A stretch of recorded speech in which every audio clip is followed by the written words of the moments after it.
Welcome to Publishers, Copyright, and AI Taking Action. I'm Christopher Keneally with CCC. Thanks so much for joining us. No prizes will be given for guessing the hot topic for publishers attending the London Book Fair this week. Sorry. Our panel this morning, and no exaggeration, the entire London Book Fair stands on the intersection of publishing, copyright, and AI. Artificial intelligence will transform the global economy, according to the International Monetary Fund. And as they have done since the digital age dawned, scholarly and academic publishers are already embracing this latest technology.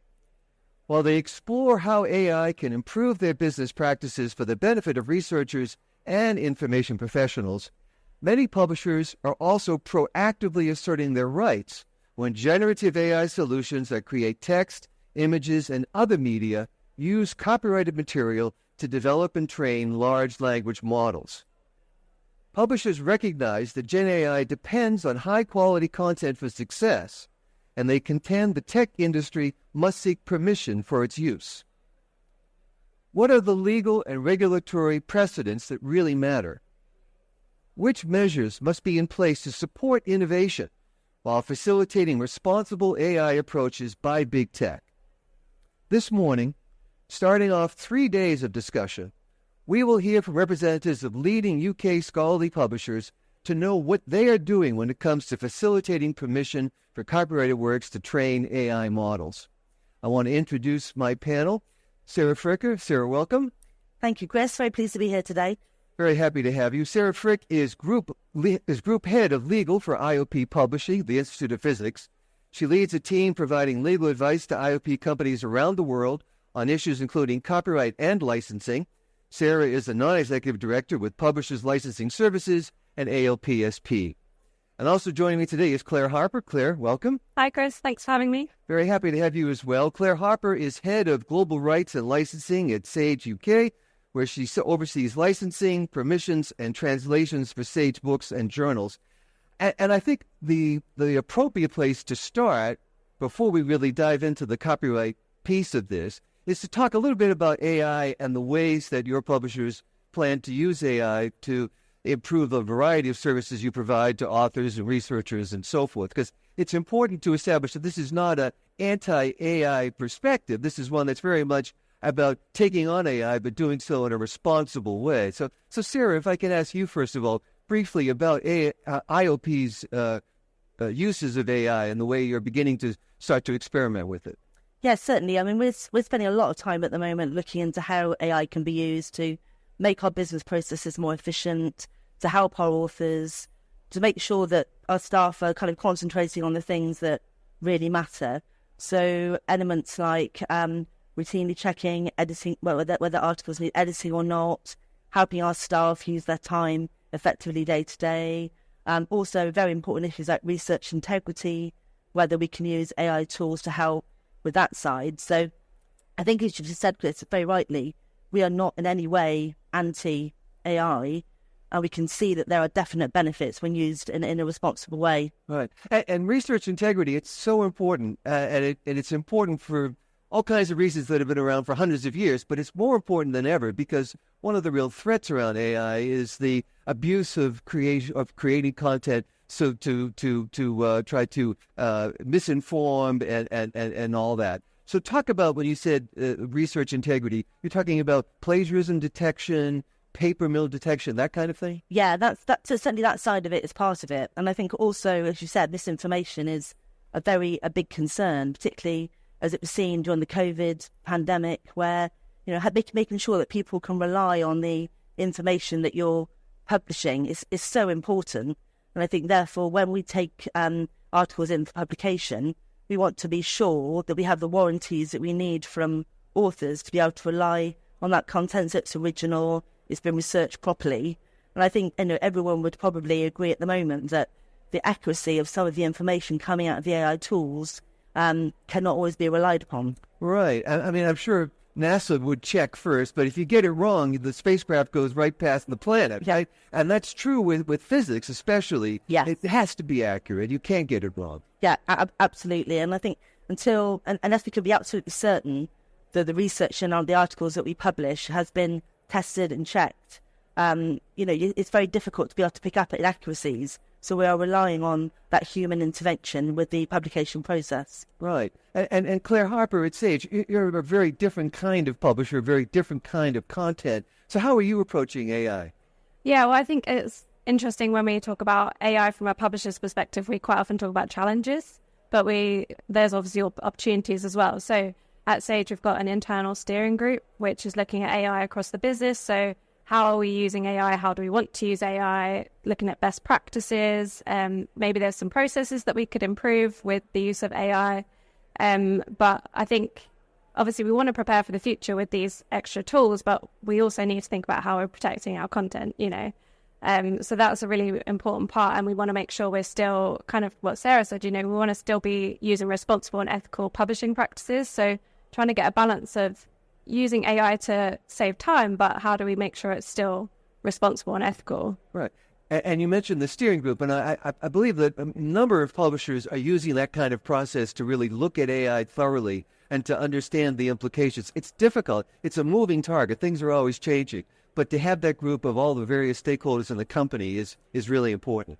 Yeah, definitely. And even from a licensing perspective as well, that group is so helpful to me to, I can go to them and say, we've had these opportunities. We all talk about it. Because we don't really know what we're doing, right? So we all need to just talk about it and see what the opportunities are.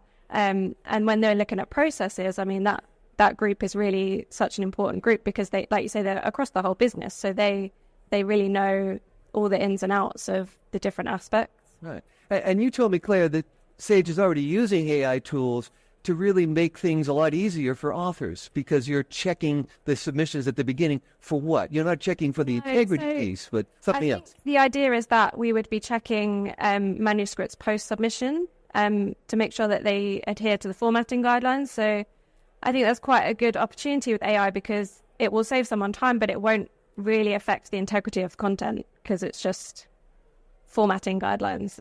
Yeah. Right. But that's a great tool for authors and for you as publishers. And I see you really in agreement with that, Sarah. Yeah, absolutely. I think we are already using it for editing checks to see whether when articles are submitted, how much of an editing process they need to go through. And that does vary dramatically. And I think that's where AI can also help to actually just really reduce the time needed to identify that core amount of articles that need the most work and those that can go ahead and publish, which is a benefit then to the authors because those that don't need a lot of editing can go ahead and be published perhaps more quickly.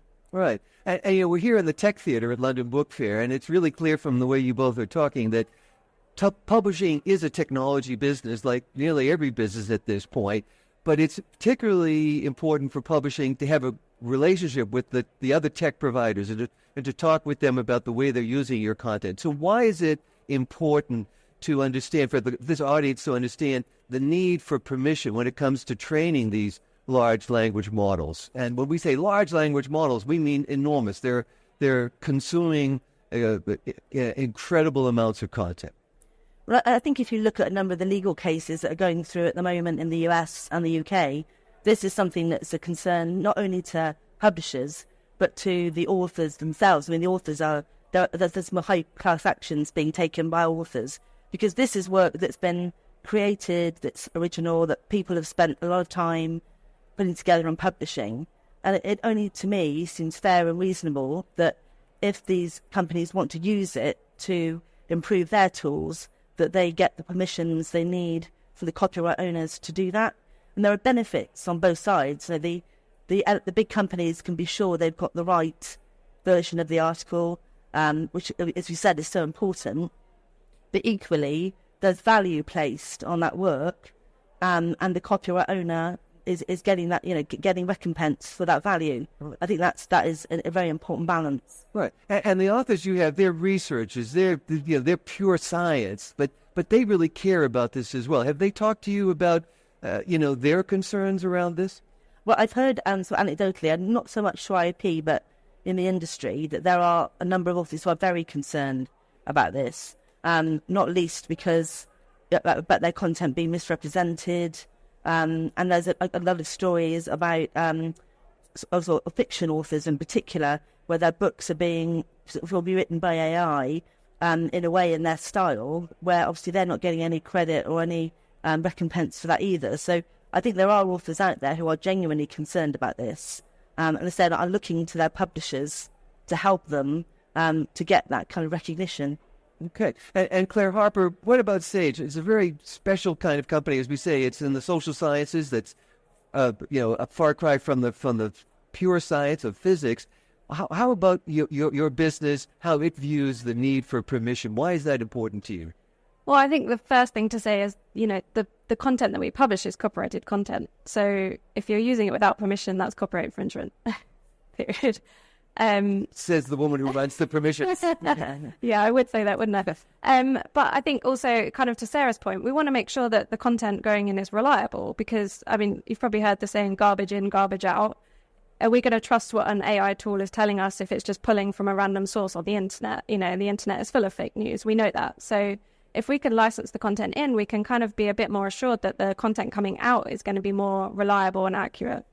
Right. And Sage particularly is concerned about this because of the kind of company, the kind of business that it is. Tell us about that. Yeah, so we're an independent company and we are quite fierce. We say fiercely independent, and we have this saying inside the company that we're free to think long term because it means that we can really take the time to make decisions that are best for us and our authors and our societies. We don't have to rush a decision that's best for stakeholders, so we can really take the time and make sure that decision we make is for the long term.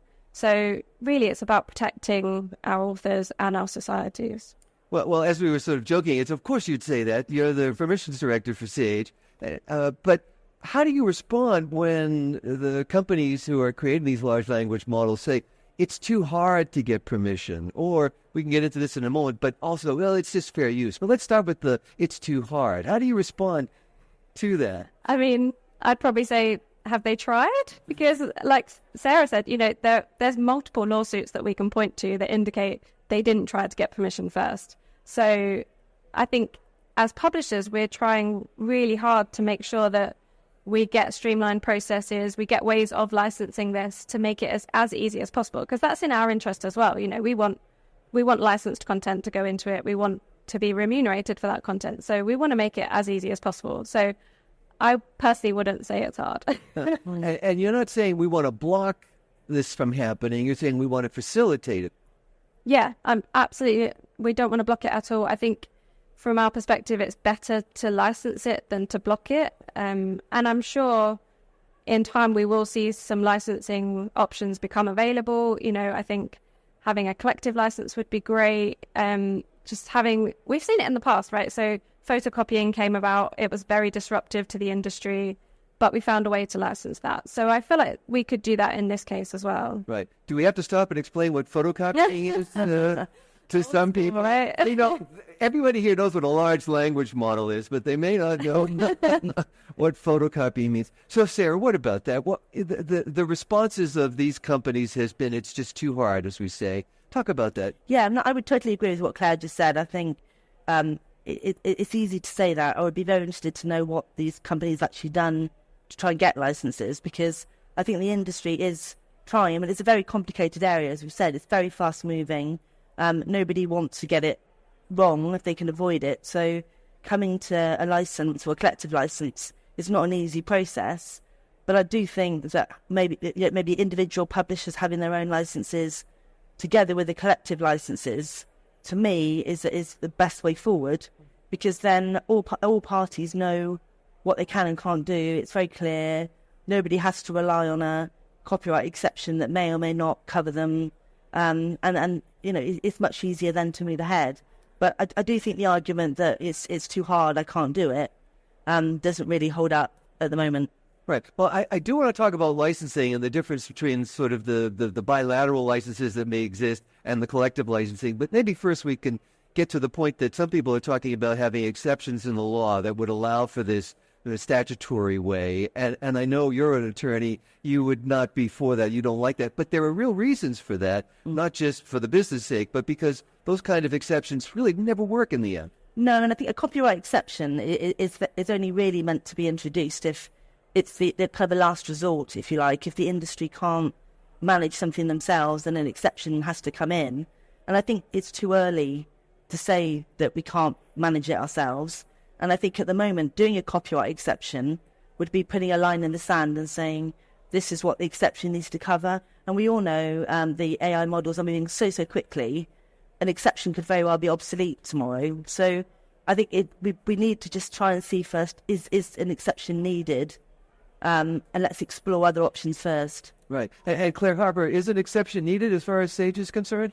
No, I don't think so. I think Sarah's right. I mean, it should be a last resort. I think we're so early in the process, really. Like, AI is really quite new. So I think in time, like I say, in time, I think licenses will be available. And I think that's a really key part about making sure we avoid an exception. Because if we can point to the fact that they can get a license, then there's really no need for a copyright exception. Right. And so if, to your point, to both of you, you're saying that let's try to do some licensing first and see how that works before we get into any exceptions. So talk about licensing and particularly around collective licensing, which means various publishers getting together to provide a kind of a repertory for a license that facilitates all this permission. So why is that a useful model for you? Yeah, well, I think if we're talking about trying to avoid a copyright exception and this notion that it's too hard to get permission, then collective licensing is a good tool for that, because, you know, they can just have one license with CCC, for example, that covers all different publishers. There's no having to go to individual publishers to get the content. It's just all in one place. You know, that, in my mind, is quite an easy way for them to license. And I just think it makes a lot of sense. Yeah, and Sarah, collective licensing, what's the value to IOP of that?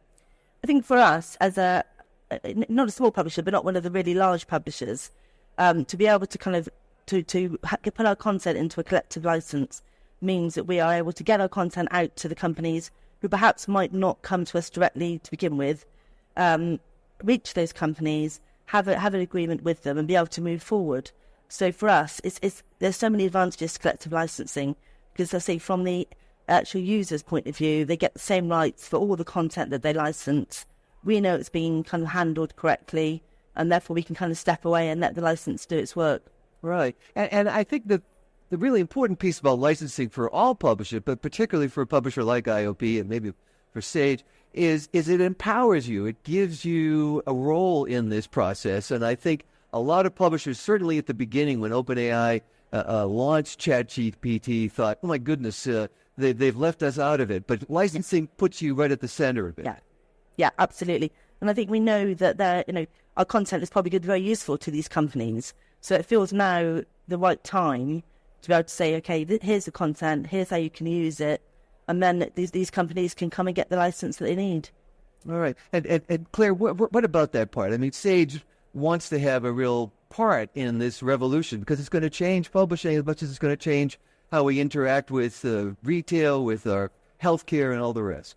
Yeah, absolutely. I completely agree with everything that Sarah said. I think we want to license the content. We want, like we said before, we don't want to block this, but I think even direct licensing would be another option, I guess. But right. I mean, I think like Sarah said, some companies are not going to come directly to us, or they want content from both of us, so then don't want to go individually. Going through a collective license just makes it streamlined, and we then still get remunerated for that content. And I think, this too hard thing, that's one way to make it easy. So let's do it. And it's all part of what everyone's calling governance, around AI, right? And you both have, your organizations have set out for researchers, for authors, the various uses and the kinds of ways that they can use AI. So tell us briefly about that, because this is important to them.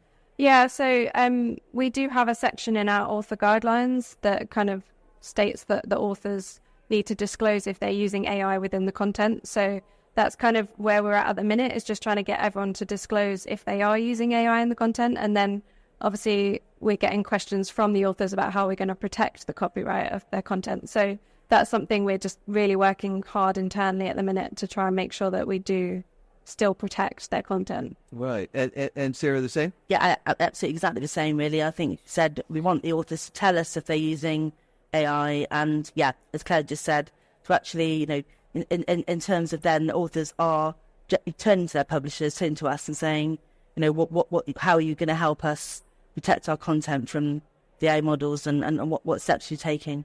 And can ChatGPT be a co-author? No, well, at the moment, if they use any form of AI, they would need to declare it on their article, but we wouldn't. No, we're not having articles that ChatGPT are the sole author. Right. No. It's kind of a fun question, maybe to end the discussion with it. We'll take some questions from the audience, but there's an issue too around whether that output is copyrightable with these machines. Yeah, there is, and I think that this is where I think that some of the complex legal arguments are going to come in, because the UK and the US have always had very different rules about whether computer-generated content is copyright protected or not. So, that's another issue yet to be determined. Right. Well, my colleagues know that I'm fond of saying that when it comes to copyright, if you're confused, you're beginning to understand the problem. And this is exactly it. But you've both helped me to understand things better around copyright and AI, and I want to thank you for that discussion. Sarah Fricker with IOP and Claire Harper with Sage. Thank you both very much indeed. Thank you. Thank you. For more information about copyright and AI, go to copyright.com/AI. I'm Christopher Kenneally with CCC. Thanks for joining us.